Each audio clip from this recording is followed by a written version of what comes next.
वक्रतुंड महाकाय कोटिसूर्य समप्रभ निर्विघ्नं कुरु मे देव सर्वकार्येषु सर्वदा। यः स्थूल सूक्ष्मः प्रकट प्रकाशो यः सर्वभूतो न च सर्वभूतः विश्वं यतश्चैतदविश्वहेतो नमोऽस्तु तस्मै पुरुषोत्तमाय नमोऽस्तु तस्मै पुरुषोत्तमाय।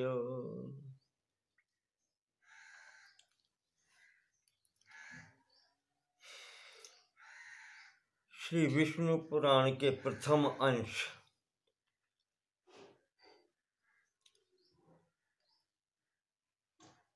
में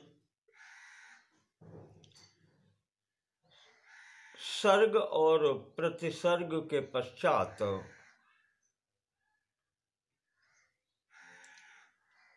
अग्रिम कथा में प्रवेश करते हैं। अध्याय 9 में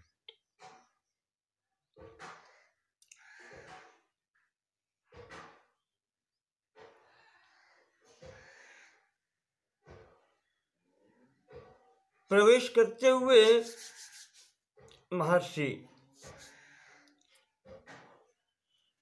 पराशर जी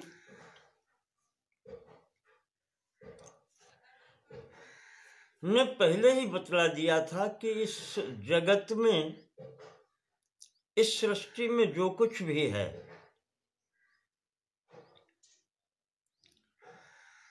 वह सब शक्ति और शक्तिमान का ही स्वरूप है।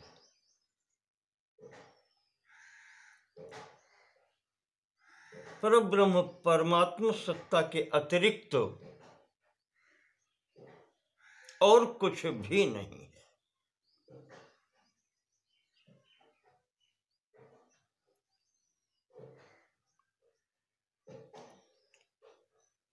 जैसे ब्रह्मा जी ने मैथुनी शक्ति के लिए अपने शरीर के 2 भागों से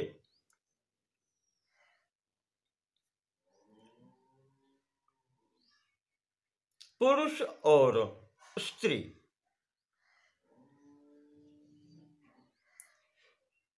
यह जोड़ा उत्पन्न किया,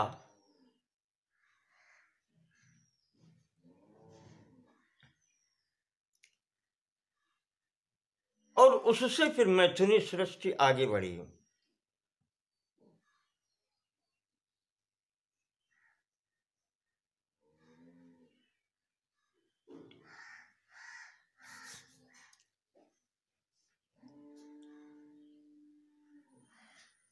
तो महर्षि पराशर जी ने बताया कि स्त्री रूपा जितनी भी जीव हैं, शरीर हैं, सब लक्ष्मी जी का स्वरूप हैं, और पुरुष स्वरूप जो है वो नारायण स्वरूप है। उनके अतिरिक्त और कुछ इस जगत में नहीं है।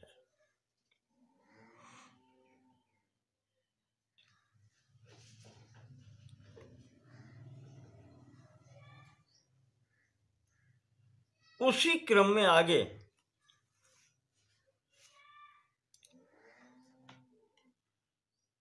जो पीछे आगे बताते हैं मैं पराशर जी की, तो तुमने जो ये प्रश्न पूछा था मैत्रेय जी कि हमने सुना है लक्ष्मी जी तो सागर की पुत्री हैं, फिर ये भृगु की पुत्री कैसे हुई?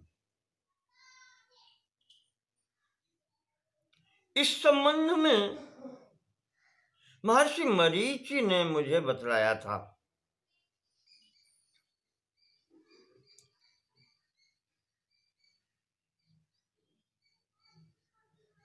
लक्ष्मी जी का जो इतिहास है उसको तुम ध्यान पूर्वक सुनो।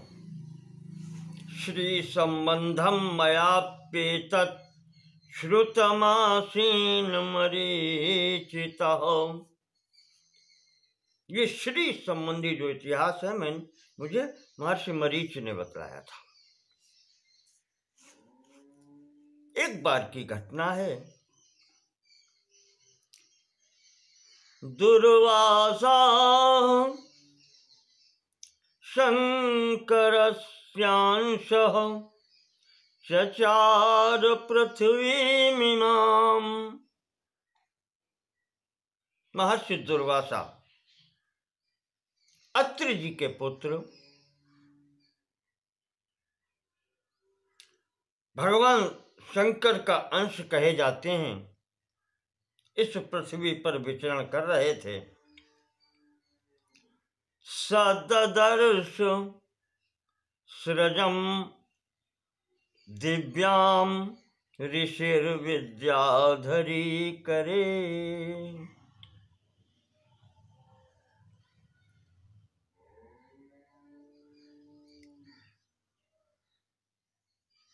तो उन्होंने एक विद्याधर एक गंधर्वों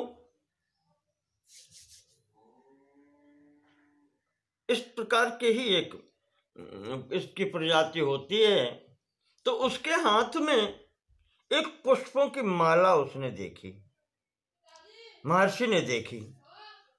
सृजम दिव्याम, वो दिव्य माला दुर्वासा जी ने उसके हाथ में देखी, बहुत सुगंधित थी। दूर दूर तक उसकी सुगंध जा रही थी। महर्षि उस माला की ओर आकर्षित हुए और उससे वो माला मांगी। तो उस विद्याधरी ने आदर पूर्वक प्रणाम करके महर्षि दुर्वासा जी को वो माला सौंप दी।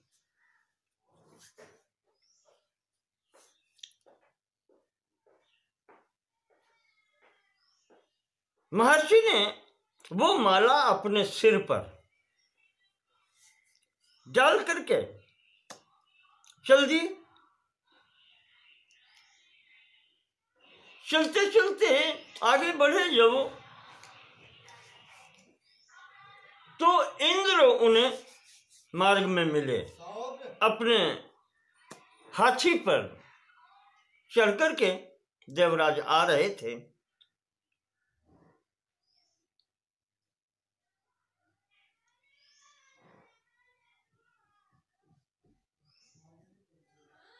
महर्षि को कुछ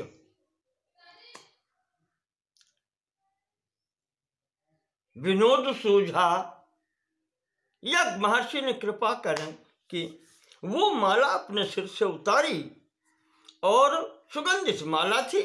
महर्षि की कुछ इच्छा आ गई, वो उठा करके उन्होंने इंद्र की तरफ फेंक दी। इंद्र ने उसको हाथ में लिया, हाथ में लेकर के और वो माला उसने ऐरावत हाथी के सिर पर रख दी।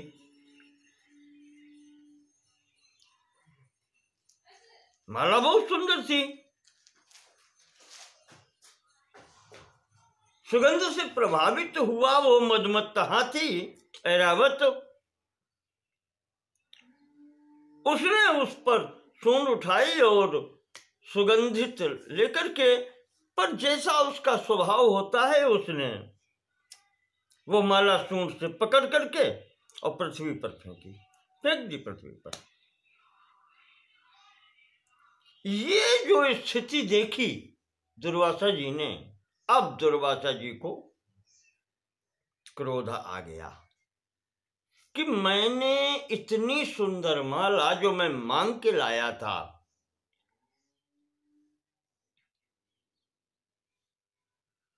वो देवराज इंद्र को भेंट की, और इसने उसका सम्मान न करके हाथी को दे दिया, और हाथी ने पशु स्वभाव से पृथ्वी पर फेंक दी।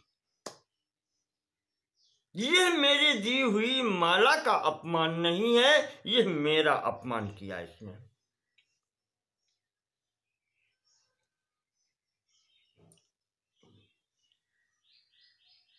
जो ये विचार किया, विचार करके दुर्वासा जी बोल पड़े, ऐश्वर्य मद दुष्टात्मन, ऐश्वर्य मद से अभिभूत, अरे दुष्ट, अति स्तब्धोसि वासव, बहुत ढीठ है तू, स्तब्ध, ढीठ है।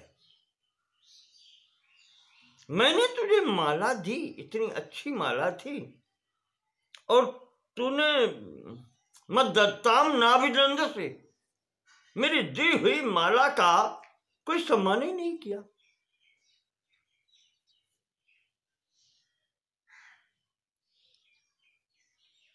न तो तूने प्रणाम किया, अभिवादन भी मुझे नहीं किया, फिर भी मैंने तुझे माला दी और उसका भी तूने सम्मान नहीं किया।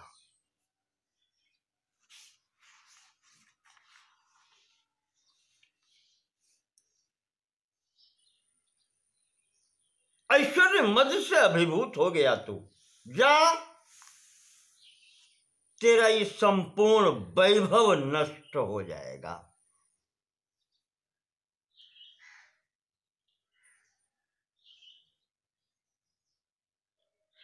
दुर्वासा जी बोले कि माम मन्यसे त्वं सदृशं नूनम शक्रेतरद्विजैः।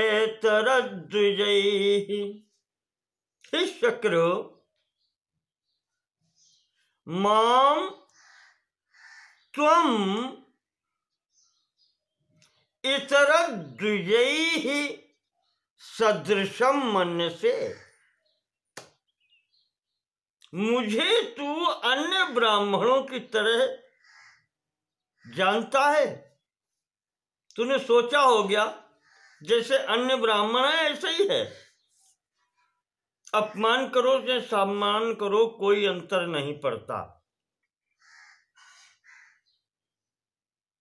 इसी कारण तूने ऐसा आचरण किया है, पर तुझे ये पता नहीं है कि मैं वो हूं यस्य संजात कोपस्य भयमेति चराचरम, कि जिसके क्रोध को देख करके चराचर विश्व भयभीत हो जाता है, मैं वो हूं।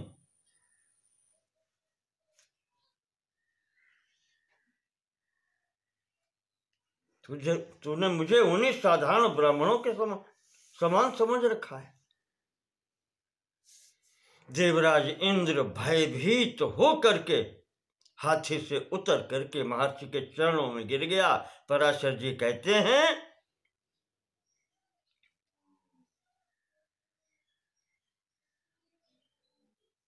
इंद्र जैसे ही चरणों पर गिरा है, दुर्वासा कहते हैं, इंद्र अब कुछ नहीं होगा।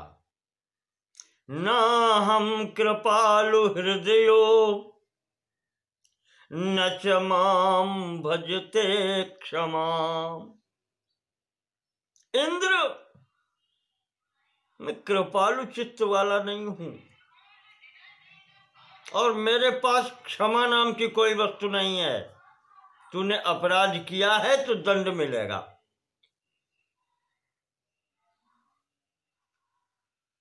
अन्ये ते मुनयः शक्र दुर्वाससं अवेहि माम। जो कृपा करने वाले, क्षमा करने वाले हैं, वो ऋषि मुनि अन्य हैं। इंद्र मुझे दुर्वासा कहते हैं, तो मुझे दुर्वासा समझो, मानो। दुर्वाससम अवेहि माम, मैं दुर्वासा हूं।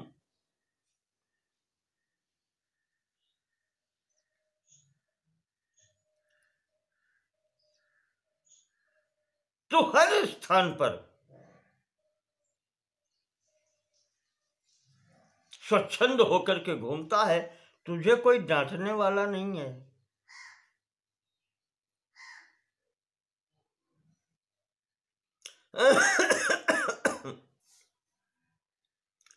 वो कई नाम लिए उन्होंने कि तूने गौतम का अपराध किया, उन्होंने क्षमा कर दिया। गर्भ में आकर के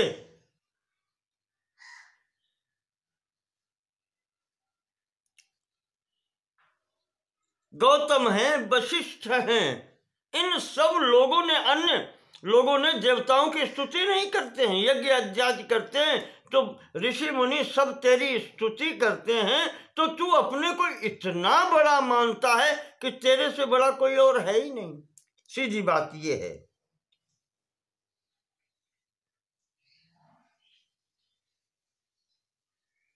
ज्वल जटा कलापस्य, मेरी ये जटाएं देखी, ज्वलत, जलती हुई अग्नि के समान लाल वर्ण वाली ये जटाएं हैं मेरी। भ्रकुटी कुटिलम मुखम, और मेरी भ्रकुटी को तिरछा देख करके, कुटिल भ्रकुटी टेढ़ी भाव को देख करके, निरीक्ष कहा त्रिभुवन, निरीक्ष कहा त्रिभुवने मम यो न गतो भयम। ऐसा कौन है इस तीनों लोकों में जो मेरी इस तिरछी भ्रकुटी देख कर भयभीत न हो जाए।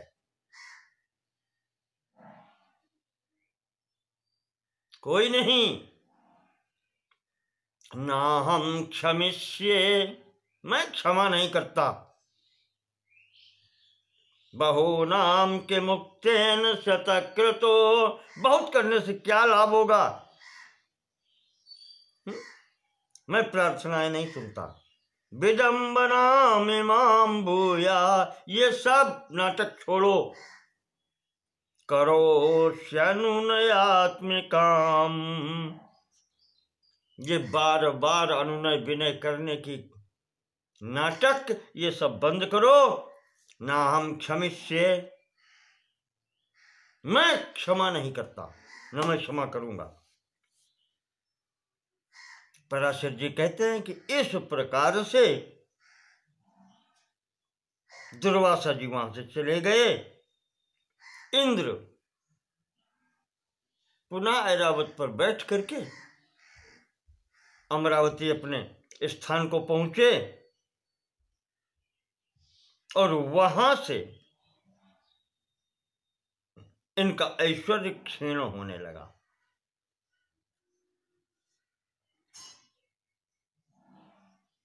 ऋषियों मुनियों ने आदर करना बंद कर दिया।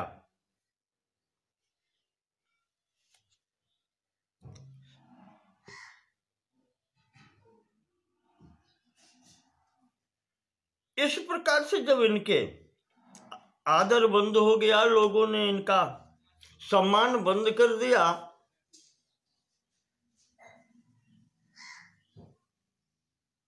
कहते हैं कि जहां सत्व गुण होता है लक्ष्मी वहीं पहुंचती है। पराशर जी बता रहे, यतः सत्वं ततो लक्ष्मी, लक्ष्मी भी सत्व गुणाश्रित होती है। यतो सत्वः ततो लक्ष्मी, सत्वं भूत्यनुसारिचः, और जहां लक्ष्मी होती है वहां ही सत्वगुण अनुसरण करता है लक्ष्मी का। तो निश्रीकाणाम कुतः सत्वम, जो श्रीहीन है, वैभवहीन है, ऐश्वर्यहीन है, उनको लक्ष्मी भी प्राप्त नहीं होती।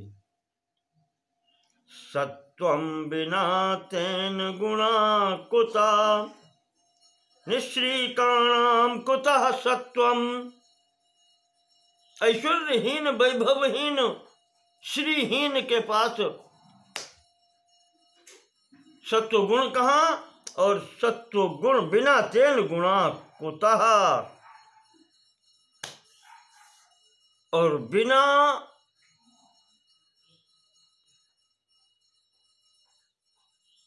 सत्वगुण के अन्य गुण भी फिर स्थिर नहीं होते। और यहां तो सबसे बड़ा हो चुका है अपराध।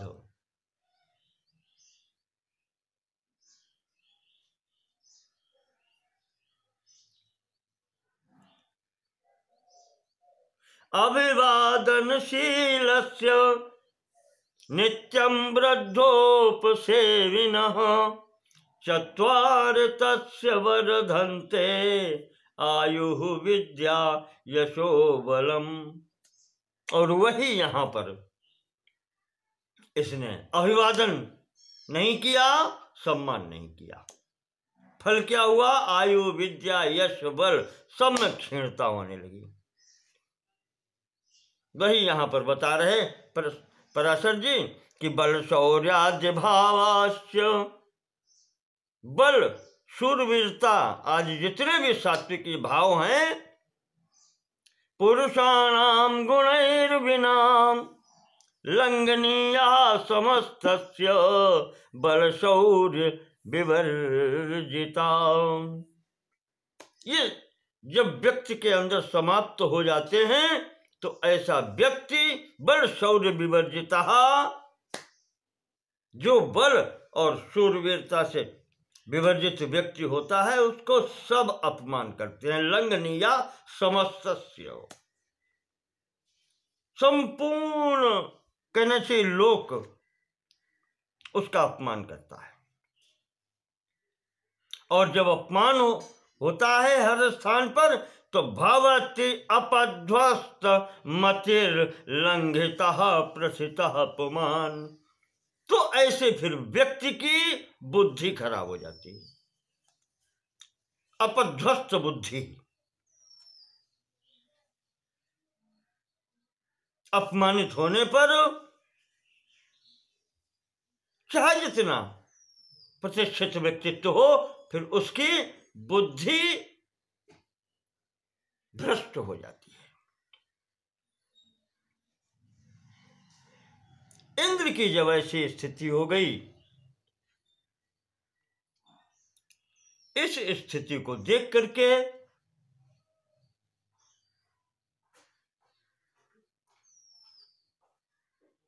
इसको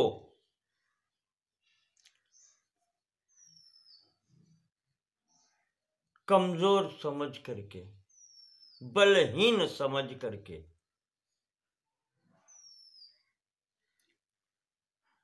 दैत्यों ने, दानवों ने मिलकर के आक्रमण कर दिया इंद्र पर।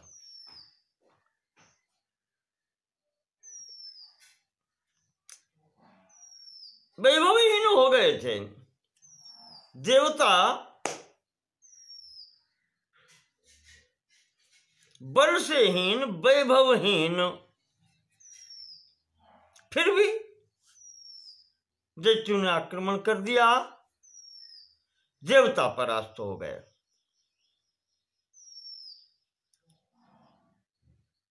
अब इंद्र की स्थिति वो हो गई, इन्होंने अग्निदेव का सहारा लिया और अग्निदेव को लेकर के ये ब्रह्मा जी की शरण में गए।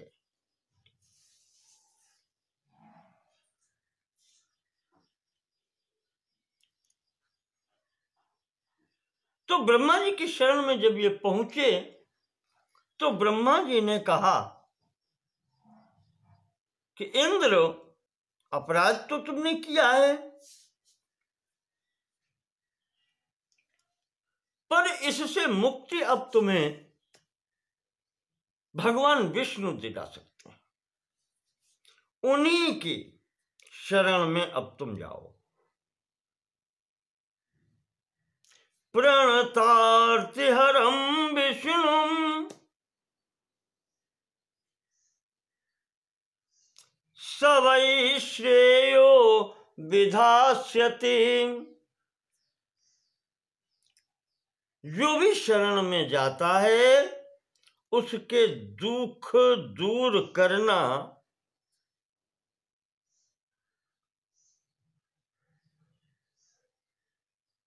भगवान विष्णु जी अपना कर्तव्य समझते हैं। तो प्रणतार्थ हरम विष्णु, इसलिए अपने भक्त का कष्ट दूर भगवान विष्णु ही करते हैं। उनकी शरण में जाओ, स वह श्रेयो विधास्यति। वह युष्माकम, वो तुम सबका दुख अवश्य ही दूर करेंगे।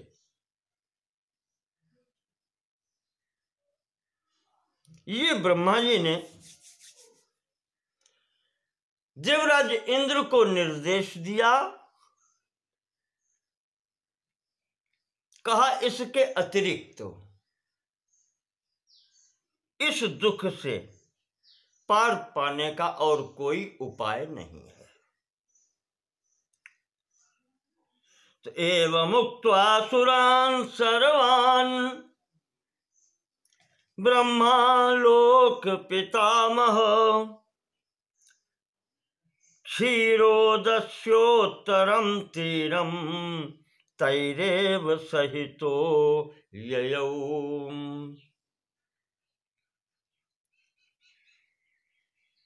पितामह ब्रह्मा जी भी उनके साथ में उठ करके चल दिए और सबके साथ में, देवताओं के साथ में क्षीर सागर के उत्तर तट पर पहुंच गए।